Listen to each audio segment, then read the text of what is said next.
ئەو سەربازەی 30 ساڵ بەتەنیا جەنگا. ڕووداوە مێژوویەکان ئەوەندە سەیرن هەندێک جار ئەستەمە باوەڕپێکردنیان. ئەم سەربازەی دەیبینن هیرۆ ئۆنادای بەدبەختە. ئۆنادا ئەفسەرێکی دەستگای هەواڵگری فوتاماتای کۆماندۆی سەر بە سوپای ئیمپریالی ژاپۆن بوو. لە ساڵی 1944 بە ئەرچێک دەنێرجێت بۆ دوورگەیەک لە فلیپین و فەرمانی پێکرا بوو کەوا خۆی نەدا بەدەستەوە و گیانی خۆی بەخت بکە. دوایین فەرمانی لە ساڵی 1945 بەدەستگەیشت و پێی وترا بوو بەردەوام بن لە شەڕکردن. زۆربەی ئەو سەربازانی لەگەڵیدا بوون کوژران یاخود دەستگیرکران. لەگەڵ ئەو چەند سەربازەی مابەوە فەرمانی پێکردن بەرەو دارستانەکە بڕۆن. بێ ئاگا لەوەی جەنگ کۆتایی پێهاتووە ئەمان بەردەوام بوون لە شەڕکردن. هەرچەندە لە نێو ڕۆژنامەکان دەنگ و باسی کۆتایی جەنگیان بیست بوو، بەڵام باوەڕیان نەکرد بوو با پڕوپاگەندایان لە قەڵەمدا و وایان دەزانی ئەو هەواڵانە درۆن و بۆ ئەوەیە خۆیان بەدەستەوە بدەن.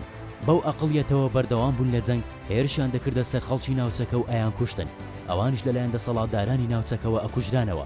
تاوای لێهات تەنها ئۆنادا مایەوە بە زیندوی.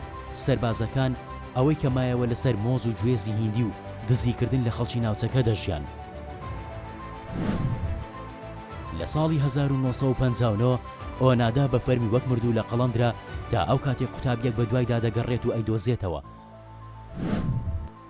داوای لێ دەکات لەگەڵی بگەڕێتەوە ژاپۆن، بەڵام ئۆنادا هێشتا ڕەتی کردەوە بگەڕێتەوە. بۆیە قوتابیەکە ڕسمەکانی ئۆنادای وەک بەڵگەیەک بۆ حکومەتی ژاپۆن نارد. ئیمپراتۆریەتی ژاپۆن براکەی ئۆنادا و ئەفسەری فەرمانداری نارد تا بیگەڕێنەوە.